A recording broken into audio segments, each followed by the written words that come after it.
there, this is Darren from SimNation. Just doing a quick recap video for our bowl-bound college football league, WWCF. This is actually the longest standing league here at SimNation, and it just continues to go. We have a lot of great coaches that are very invested in the game, and I want to get a little bit more into doing these videos because honestly, this is a league that's always been the nearest and dearest to my heart. Um, and I've been commissioning this for a very long time. I've also been playing in it a very long time, and candidly, it was Bowl Bound that got me into this whole genre. So, for those who are not aware, Bowl Bound College Football is a Grey Dog software title. They are actually supposedly working on a new version of this rather than just doing quick updates. I kind of hope that they do because while I love draft day sports, Bowl Bound will always hold a special place with me. So, kind of want to dive right in and just talk about what's going on in this league and kind of show it to you. This is an older uh, piece of software, so it may not always show up well, but we're essentially 3 weeks into the season. Um, excuse me. And what we're starting to see is really nothing. Teams in week 4 will start their conference races, and we'll kind of talk through that and give some predictions. But from a top 25 perspective, of course, Bowbound has both media and coaches. I think that it's still split. So in the top 5, you have Maryland, which is my team, Rutgers, which is Merrill, Cincinnati, if I remember correctly, is on CPU now. Sparkon retired. USC, of course, belongs to Mike Schmiegel, and then Texas, I think, is Mike as well, if I remember correctly. Yeah. So you have Mike, who has 2 teams in the top 5. If we continue through the rest, this is Rob at Texas Christian, Marcus at California, Tim at Alabama, Merrill again at Texas Tech, and then of course Utah is an open team. So if we flip over to the coaches side of the house, what you'll see is Rutgers is number 1. These are really kind of the Texas Tech, Rutgers, and Maryland are really the top 3 teams in the league, prestige-wise. So Rutgers and Maryland don't ever really play each other, yet they probably have one of the biggest non-playing rivalries because they're both always contending for the Beast of the East. Um, so Merrill has done a great job with Rutgers. He's long-standing done a great job with Texas Tech. Uh, when you think about just who are the powers in this league, if we look back over the course of the history, Maryland is one of them. USC is another. Or Texas Tech is definitely one of them. I think Texas Tech, if I remember correctly, has won, I think, like 5 titles, if I remember correctly. Rutgers has won, I want to say like 2. I'm probably wrong there, but so you think about that. Mirrors, well, actually, I think they've won 3. So Mirrors won, I think, a total of 8 titles. So between the 2 teams, I think Texas Tech won the title in 2047, which was 2 seasons ago. Rutgers won the last title, and of course, he's now going for it again. Not many changes there, as you can see. The difference here is Wake Forest, which is Mike Cart, not to get confused with Mike Schmiegel. So there's quite a few different people in this league. So it's pretty wide open at this point. We haven't really got into the crux of the conference play where things will start to really open up. Traditionally, in the ACC, Maryland has dominated the ACC for a long time. There was a period of time where I was working through a suspension that Maryland wasn't, but Maryland traditionally has been the power here. Now, the reality is when we align the leagues, uh, Mike brought in a very powerful Wake Forest team that actually in GDCFL, which is WWCF is a combination of GDCFL and WWCF, uh, Wake Forest was actually beating Maryland fairly regularly in GDCFL. So these two teams will be the two teams that will actually probably likely be fighting it out. All the other teams in this conference is largely just people are speed bumps. And honestly, those are the only two humans on this side. Whereas on the opposite side, at Virginia Tech, you have Harry, who has long been one of the longest standing coaches in the league. Also has traditionally enjoyed much success with Virginia Tech. Louisville, if I remember correctly, is Rob. Louisville's back on the mend. Virginia with Cardle. Cardle's one of the best coaches around, and Arkansas is his main team, but he's done a great job with Virginia as well. Uh, Georgia Tech is Dave Charles or Blues. He's done a great job with Georgia Tech as well. And then North Carolina, of course, is open. So what you see here is it's largely going to be a race between Virginia Tech, Louisville, Virginia, and Georgia Tech. Miami may factor in there in some regards, but really over the last course of seasons, Georgia Tech has done really good. So has Virginia Tech. So has Louisville. Virginia Tech took a little bit step back, but in fairness, Harry stepped away for a little bit. So the Big East is largely dominated by Maryland, Rutgers. I mean, when you think of the Big East, that's really it. Now, there are only two human coaches in this league, and each of them are in different divisions. So, Rutgers' main competition will come from Marshall. Um, and then on the flip side is Texas Christian is Rob, and his main competition will be Cincinnati. Um, Sparkon was here, and he was doing quite well, but he's, of course, moved on. The Big Ten, again, not many human coaches in the Big Ten. There are only like two. And again, they are split between the two divisions. So Notre Dame is Beats. I'm sorry, Notre Dame is Marcus. Uh, Again, I expect them to win this. Most of the competition will likely come from Wisconsin. On the flip side, Rob is at Ohio State. Most of his competition will come from Michigan. Iowa's a team to keep an eye on. Uh, Again, as you can see, is Notre Dame. I think they lost to USC. USC is a top five team, so I wouldn't read into that too much. Michigan State could have a big game. I think actually Marcus was at Michigan State at one point. So Ohio State is Rob. Again, his main competition will be Michigan. Kent State could sneak in there. Kent, of course, was promoted a while back. When we talk about the Big 12, this is where there are more human coaches than most other leagues other than the ACC. Baylor-wise is Beats, and he's got them positioned really well. North Texas is a CPU team. Keep an eye on them. They're a handful. Oklahoma's one of my teams. I'm still rebuilding them, so I don't expect much there. Keep an eye on Kansas State. They should bounce back. I think they opened with a pretty hard schedule, but this is Rich Troxel. And I think that's really it for that. On the flip side, this is where you have a lot of human coaches. So at Rice, you have Mike Cart. Texas is Mike Schmigo. Texas Tech is Mill. You have David at Oklahoma State. And I think that's really it.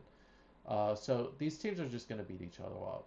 And traditionally, it comes down to Texas Tech, and Rice. So the two Mikes and Mill, who ironically is also a Mike.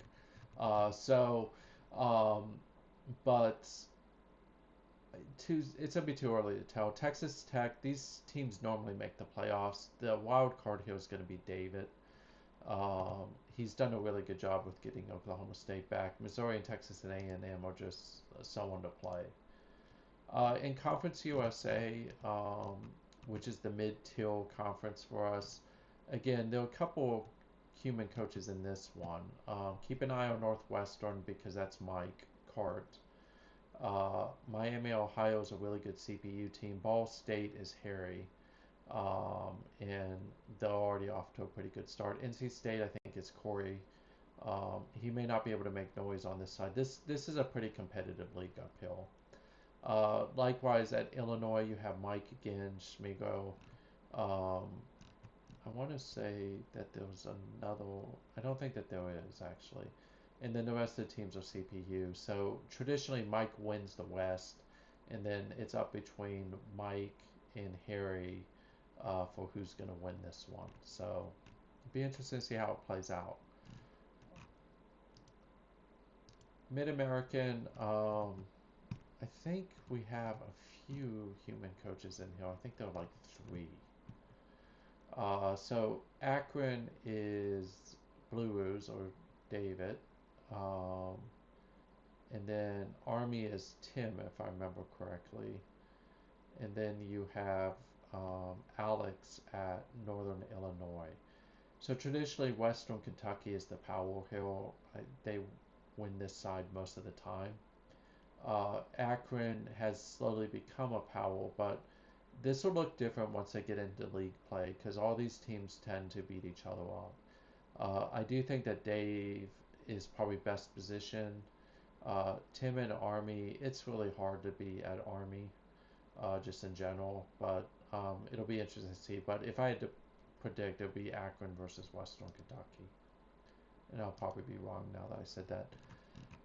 The Mountain West is an interesting conference because, again, you have relatively few teams here. You have three to be exact, and they are all three in the same division. So Wyoming is Rob, Idaho's Merrill, Washington State's me.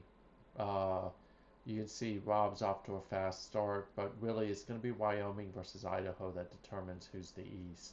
Washington State won't play in here. They're a stepping stone for everyone else. On the flip side, UNLV traditionally is the one to watch over Hill, UTEP some years, and New Mexico some years. But really, the conference champion will come from one of these two. I think last year Miller took it. I think the year before was Wyoming.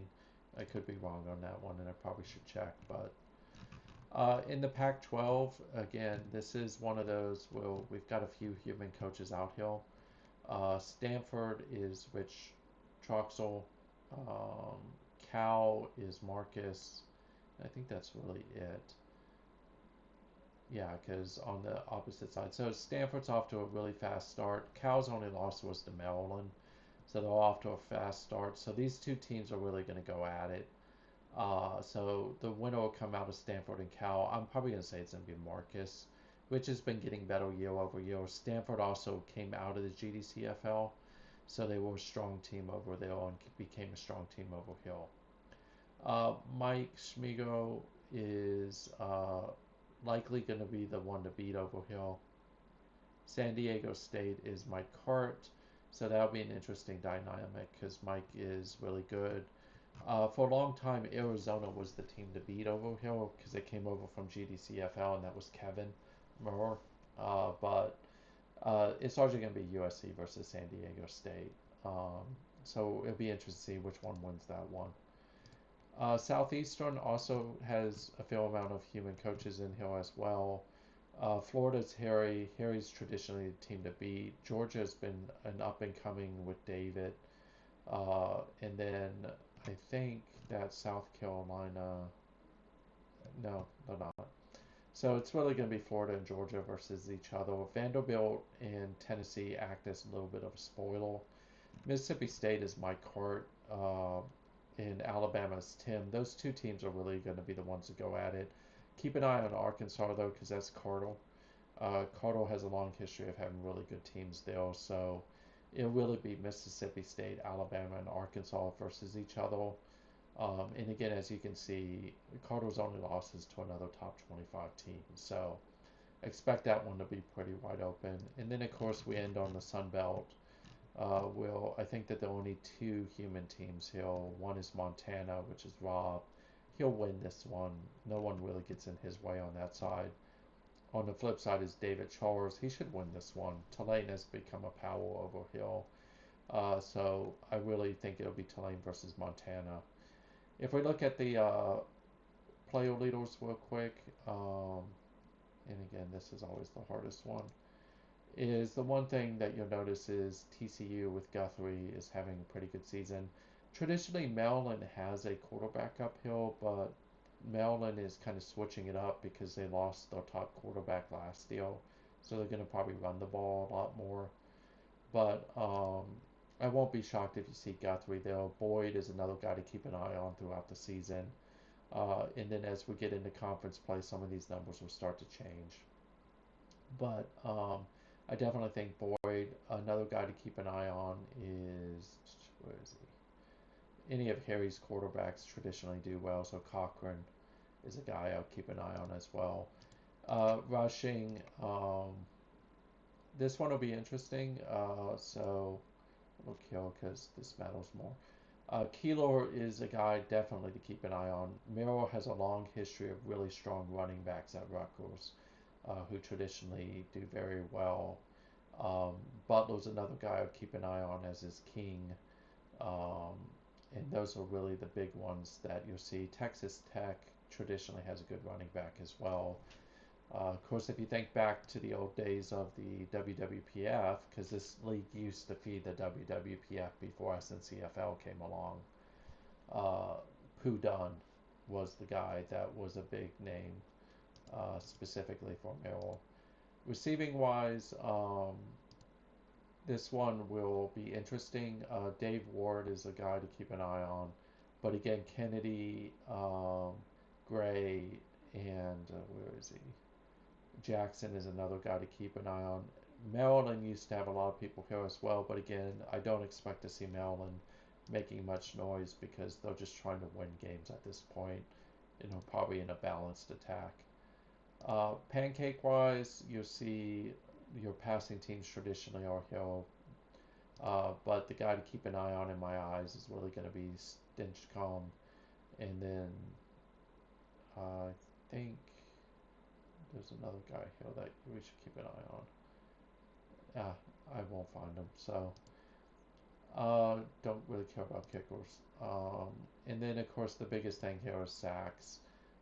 As you can see, Mike traditionally has people who are really good at getting sacks. So Malloy, Goodson, and Beckett are guys I would keep an eye on. And then turnover-wise,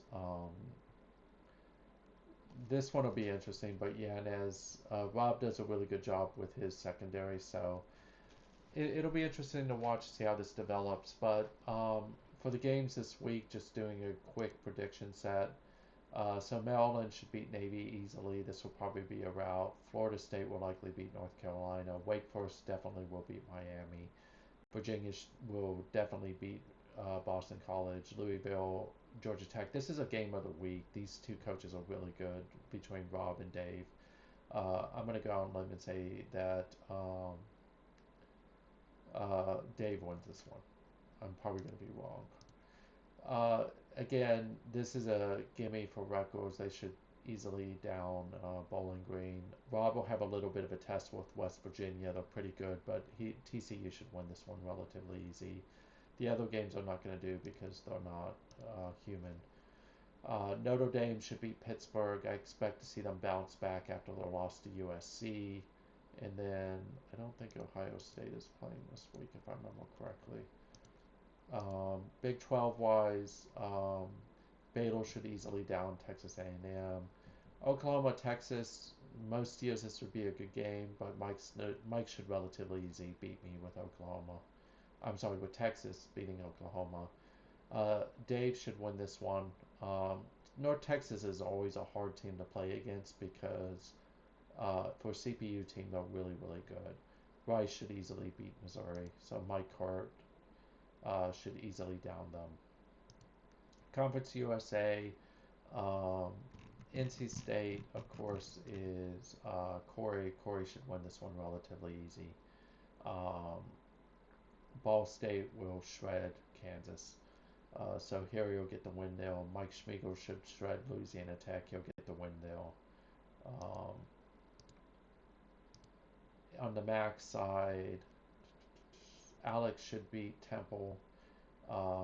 I think Tim will bounce back and beat Western Michigan. It's a game of the winless, but don't expect that to last. And then Akron, of course, is Dave Charles. He should win this one relatively easily, despite the spread being in Central Michigan. On the Mountain West side, Wyoming should easily knock off New Mexico State. That's not even going to be a game. Washington State just hasn't looked good over the last two seasons. I expect Nevada to win this, but the only sure thing is one of these two teams will have a win. Miller should shred New Mexico relatively easily with Idaho. Marcus should win this game against San Jose State. This one is going to be a tough one. I think Arizona will beat Ridge because Arizona is still strong after what Kevin did for them.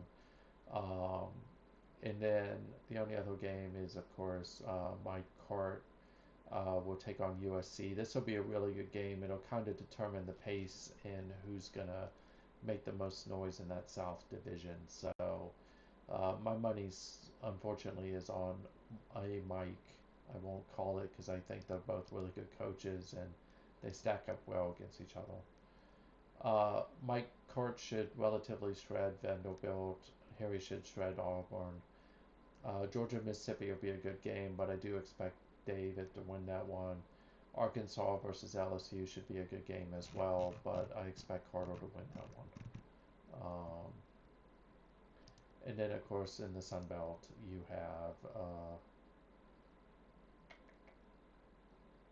have David versus Central Florida. Tulane should win that one. I don't think Montana's playing, so it'll be interesting to see. It's too early in the season to make really big predictions, but that's kind of the WWCF. If you have an interest, there's a web page. It's www.wwcf.us. You can, or DM me if you want to join the league. It is a good game still, but my hope is that Grey Dog at some point actually releases the new version and then puts it on some type of roadmap where they'll keep updating it. So, hope you have a great night. Talk to you soon. Thanks. Bye.